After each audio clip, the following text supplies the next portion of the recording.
आज सबसे पहले हम समाज के उन कड़वे लोगों की सत्ता की चुनौती देंगे जिनका दिल बहुत काला है, जिनकी जुबान बहुत कड़वी है, जिनके इरादे बहुत जहरीले हैं। जिस भारत को त्योहारों का देश कहा जाता है, जहां हर गली हर नुक्कड़ पर हर दिन कोई ना कोई त्यौहार मनाया जाता है, जहां एकादशी की पूजा होती है और रमज़ान की इबादत भी, उस देश में त्योहारों से पहले साजिशों के स्क्रिप्ट राइटर और डायरेक्टर बिलों से बाहर निकल आते हैं और नफरत की टूल किट से सौहार्द की सत्ता गिराने की कोशिश करते हैं। इस बार भी होली से ठीक पहले इसी का रिपीट टेलीकास्ट देखने को मिला और मैं चाहूँगा कि ये जो इस समय साइड में विजुअल्स चल रहे हैं, ये फुल फ्रेम पर लगा करके इन नफरत की तस्वीरों को आपको दिखाएं।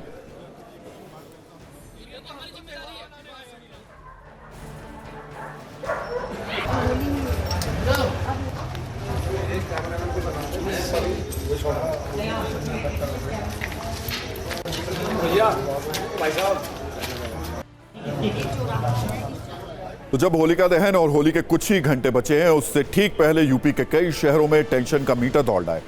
कहीं किसी शहर को चंदा मांगने पर जलाने की कोशिश हुई तो कहीं भगवा झंडों को कूड़े में फेंककर माहौल खराब करने की साजिश बेनकाब हुई। ऐसे में आपको भी होली पर बहुत संभल कर रहने की जरूरत है।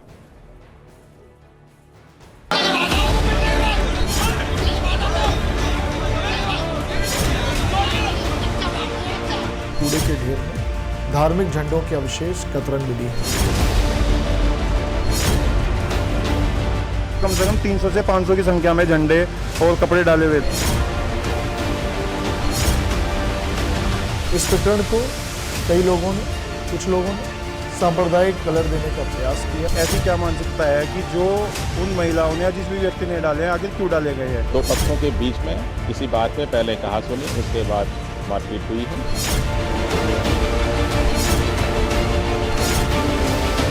तो चंदा मांग रहे थे लोग, तो बोले कि भीख मांग रहे हैं लोग भी। तो ये गाली देने लग गए, उधर से आए 4-5 जनों को होली में घेर लिया। हुआ जितना भयंकर यहाँ पे जो है बवाल हुआ कल रात, आप ये देखिए कि हमारा ही त्योहार हम ही पिट रहे हैं।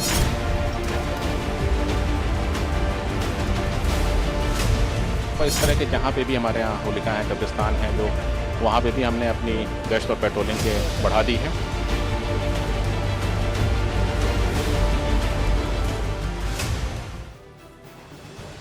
तो सवाल है, आखिर वो कौन लोग हैं जिनका दिल होली पर गले मिलते लोगों को देखकर जलता है? वो नफरती ब्रिगेड जो चाहती है कि होली पर गुलाल से ज्यादा नफरत से लाल लोग नजर आए, जो भाईचारे वाले त्योहार पर शहर जलाने का मंसूबा पाले बैठे हैं। चिंता की एक और वजह दिखाते हैं। दरअसल 7 मार्च यानी हिंदुओं के साथ देश के करोड़ों मुसलमानों के लिए भी बहुत अहम है, क्योंकि कल जब एक तरफ होलिका दहन होगा तो दूसरी ओर शब बारात की जुलूस भी निकलेंगे। इसलिए लॉ एंड ऑर्डर को बनाए रखना प्रशासन के लिए बड़ा चैलेंज है। उसे पता है कि अमन के दुश्मन अपनी गिद्ध दृष्टि के साथ मौका तलाश रहे हैं। ऐसी ही चिंता मुस्लिम धर्मगुरुओं को भी है। इसलिए इस्लामिक सेंटर ऑफ इंडिया ने देश के मुसलमानों के लिए एडवाइजरी जारी की है। इसमें कहा गया है कि 7 मार्च को शब बारात और होली को देखते हुए आवाम से अपील की गई कि देश की गंगा जमनी तहजीब और रिवायत का ख्याल रखते हुए एक दूसरे के धार्मिक जज्बात का ख्याल रखें।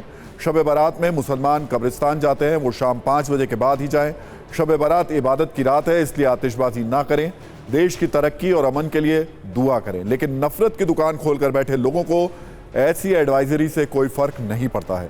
ऐसे में आज ये भी सवाल पूछा जाना जरूरी है कि जिस भारत की संस्कृति और उसके सर्वधर्म संभाव वाले विचार की दुनिया में मिसालें दी जाती हैं, क्या उस भारत में 2 त्योहार एक साथ शांति से नहीं मनाए जा सकते? क्या सामान्य शिष्टाचार भी लोग तभी अमल में लाएंगे जब एडवाइजरी जारी होगी? बिना एडवाइजरी के शिष्ट और सभ्य तरीके से त्योहार नहीं मनाए जा सकते हैं।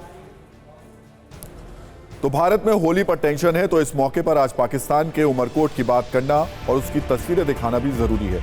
करीब 24 करोड़ की आबादी वाले पाकिस्तान में आज करीब 2% मुट्ठी भर हिंदुओं ने बेहद विपरीत हालात में सनातन धर्म और संस्कृति को सहेज कर रखा है। जैसे 32 दांतों के बीच जीभ रहती है, वैसे ही आतंकवादियों की दहशत और अल्पसंख्यकों के प्रति कट्टरता के बीच रहने वाले हिंदू परिवार कैसे होली का जश्न मना रहे हैं, उसकी एक तस्वीर दिल को सुकून देने वाली है। आज उमरकोट में होलिका दहन और कल होली का रंग खेला जाएगा और इसी मौके पर उमरकोट के हिंदू परिवार जश्न में डूबे हुए हैं। डांडिया और रंगों के साथ होलिका दहन किया जा रहा है। और उमरकोट से मेरे सहयोगी राणा मलाई इस वक्त सीधे मौजूद हैं और हमने जैसा आपसे कहा था कि आपको सत्ता में पाकिस्तान से लाइव होली दिखाएंगे। तो राणा, अगर आप सुन रहे हैं तो ज़रा पहले तस्वीरें दिखा दीजिए पाकिस्तान से कि कैसे होली मनाई जा रही है। हाँ जी बिल्कुल, जैसे आपने जिक्र किया कि बिल्कुल दुनिया भर की तरह पाकिस्तान में भी रहने वाली हिंदू बिरादरी आज होली का त्यौहार मना रही है और कल कलर डे मनाया जाएगा। ये त्यौहार पाकिस्तान के प्रांत सिंध के शहर उमरकोट में अक्सर मनाया जाता है। थोड़ी तस्वीरें दिखा पाएंगे आप हमें? आप जब बात कर रहे हैं तो साथ में थोड़ी तस्वीरें दिखा पाएंगे हमें? कैसी तैयारियां हैं वहाँ पे होली की? आप मेरे पीछे हमारे कैमरामैन दिलीप कुमार आपको दिखा सकेंगे। अभी यहाँ पे होलिका बनाई गई है और भगत प्रहलाद के लिए भी वो लगाए गए हैं पौधे जो उनके नाम से, जो अब 8 बजे रात को पाकिस्तान के टाइम के हिसाब से होलिका दहन किया जाएगा। और यहाँ पे अभी पूजा करने के लिए मुख्तलिफ फैमिलीज़ हैं जो आ रहे हैं, वो जो पूजा करेंगे और 8 बजे तक पूजा करेंगे। फिर 8 बजे के बाद होलिका दहन किया जाएगा। और इसके अलावा हम अगर बात करें हम होली सेलिब्रेशन के हवाले से, तो पाकिस्तान के इस उमरकोट शहर में होली सेलिब्रेशन होली से हफ्ता पहले शुरू हो जाता है। जहाँ पे मुख्तलिफ चौकों की बात की जाए तो रामापीर चौक हो, कृष्णा चौक हो, भोलेनाथ चौक हो, वहाँ पे सेलिब्रेशन किया जाता है, गरबा खेला जाता है, डांडिया खेला जाता है। वहाँ पे मुख्तलिफ जो महिलाएं मर्द मुख्तलिफ डांडिया खेल, बिल्कुल ऐसा लग रहा है जैसे हम छोटे से हिंदुस्तान की बातें सुन रहे हैं और तस्वीरें देख रहे हैं। बहुत बहुत शुक्रिया रानी सब तस्वीरें दिखाने के लिए। लेकिन जो बात हमने कही थी पहले, वो यहाँ फिर से आपको बता दें कि ये वैसे ही हालात हैं जैसे 32 दांतों के बीच में जीभ फंसी होती है। वहाँ पर भी अल्पसंख्यक हिंदू इसी तरीके से फंसे रहते हैं। और ये बात हम इसलिए कह रहे हैं क्योंकि गाहे बगाए आए दिन आपको ऐसी खबरें मिलती रहती हैं जब वहाँ पर अल्पसंख्यकों के ऊपर हमले होते रहते हैं। और अब होली से पहले भारत में बिलों से निकले नफरती डायरेक्टर्स पर नजरिया 9। इस देश में मौजूद कुछ लोग चाहते हैं कि होली पर गुलाल कम बिके और नफरत ज्यादा बिके। नफरत ट्रेंड करती रहे, लेकिन अब भी ऐसे नफरती लोगों की संख्या कम है क्योंकि सच ये है कि भारत में सौहार्द की सत्ता बहुत बड़ी है। इसलिए जिम्मेदार न्यूज नेटवर्क होने के नाते हमारा भी यही संदेश है कि नफरत की सत्ता को कभी जीतने मत दीजिए। अगर आपके आसपास का कोई व्यक्ति आपको नफरत से लाल करने की कोशिश करे तो उसे रोकने की पहली जिम्मेदारी आपकी है। और ये काम एक चुटकी गुलाल से हो सकता है, पॉजिटिव विचार से हो सकता है। याद रखिएगा, रंगों में बहुत ताकत होती है।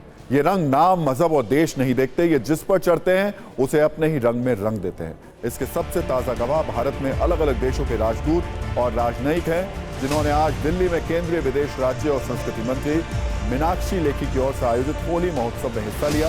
इसकी रील को देखकर हमारे न्यूज मित्रों का ही नहीं बल्कि मुट्ठी भर घनघोर कड़वे लोगों का भी मन मीठा हो जाएगा।